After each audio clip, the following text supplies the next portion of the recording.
فهو خرج من دائرة الإسلام وارتقى إلى دائرة الإيمان، ولكنه لم يبلغ بعد، فكانوا أجود ما يكونون في رمضان. أشهد أن لا إله إلا الله وأشهد أن محمدا رسول الله. أشهد أن لا إله إلا الله وأشهد أن محمدا رسول الله. الله أكبر. أشهد أن لا إله إلا الله وأشهد أن محمد رسول الله. الله أكبر. أشهد أن لا إله إلا الله وأشهد أن محمد رسول الله. Sebagai negara maju, Jerman juga menjadi target bisnis dan pendidikan banyak para profesional, pebisnis, pekerja, dan juga mahasiswa muslim yang datang ke Jerman, dan sebagian kemudian menetap di Jerman. Dan mereka itulah yang berpengaruh dan menyebarkan agama Islam di Jerman hingga saat ini.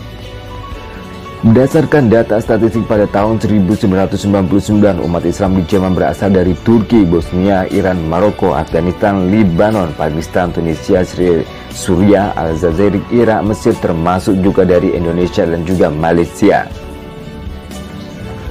Satu fenomena yang menarik belakangan bahwa tingkat konversi atau orang yang masuk agama Islam di Jerman cukup tinggi. Majalah ternama Jerman, Der Spiegel, menyebutkan bahwa antara Juli hingga Juni saja terdapat sekitar 4.000 orang Jerman yang masuk agama Islam. Kebanyakan para mualaf berasal dari kalangan terpelajar atau terpendidik.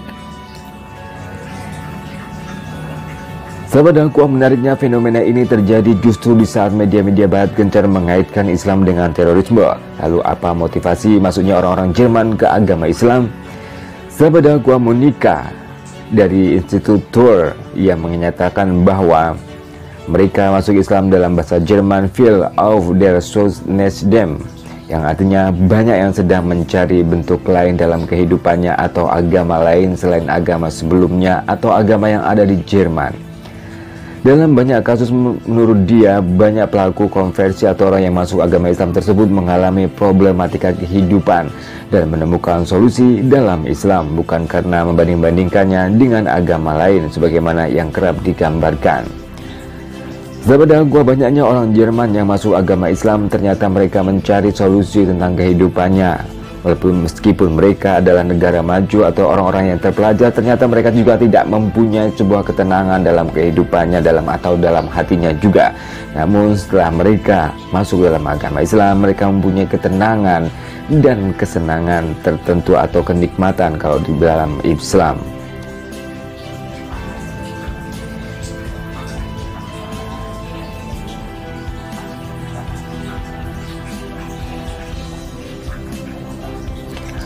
Sahabat dakwah, tidak dapat dipungkiri bahwa kemajuan Eropa bersumber dari khazanah ilmu pengetahuan dan metode Islam yang rasional. Di antara masuknya peradaban Islam ke Eropa adalah saat Perang Salib terjadi, Perang Sicilia, dan juga yang terpenting adalah kejayaan Islam di Spanyol yang menyebarkan agama Islam di benua Eropa.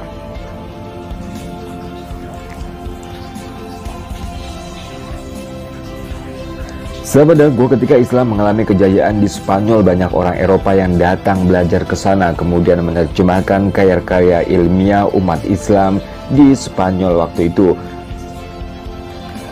dan kemudian diedarkan di beberapa dunia.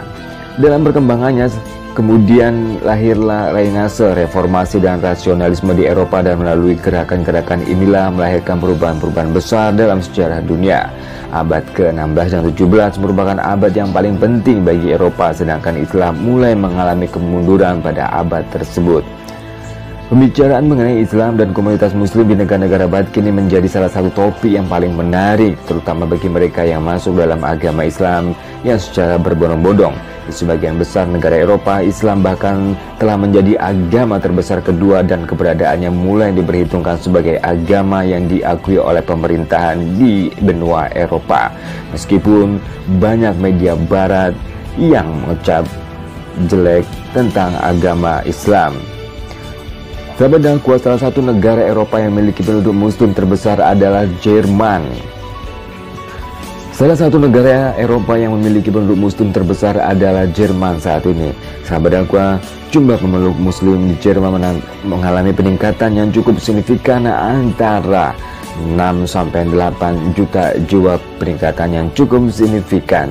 Sahabat dan kuat, sedangkan jumlah populasi penduduk Jerman mencapai kurang lebih 83 juta jiwa. Dan jangan heran mengapa jumlah muslim hanya mencapai 6-8 juta namun sudah dikatakan besar, karena mayoritas penduduk Jerman adalah ateis atau agnostis, orang yang tidak percaya dengan agama dan orang yang tidak percaya dengan Tuhan. Sahabat dan kuat, keberadaan orang-orang Islam pertama di Jerman tidak terlepas dari masuknya bangsa Turki pada awal abad ke-17. Orang-orang muslim dari Turki menetap dan berketurunan di wilayah tersebut ketika bangkitnya industri-industri di Eropa. Warga muslim di Turki dan Timur Tengah semakin banyak yang bermigrasi untuk mencari bekerja di Eropa, termasuk di Jerman. Sahabat dan kuat, kemudian pada tahun 1961 sampai 1963 dan 1965 orang-orang keturunan Turki, Maroko, dan Tunisia direkrut sebagai pekerja di Jerman atas persetujuan antara pemerintah Jerman dengan negara-negara bersangkutan. Di samping itu, warga muslim dari Lebanon, Palestina, Afghanistan, Aljazair, Iran, Irak, dan Bosnia juga datang ke Jerman untuk mengungsi lantaran negara mereka dilanda perang. Dan hal itu yang membuat jumlah muslim kian meningkat di Jerman. Mereka itu para pekerja atau migran yang terus berdakwah mengenalkan agama Islam di negara Jerman.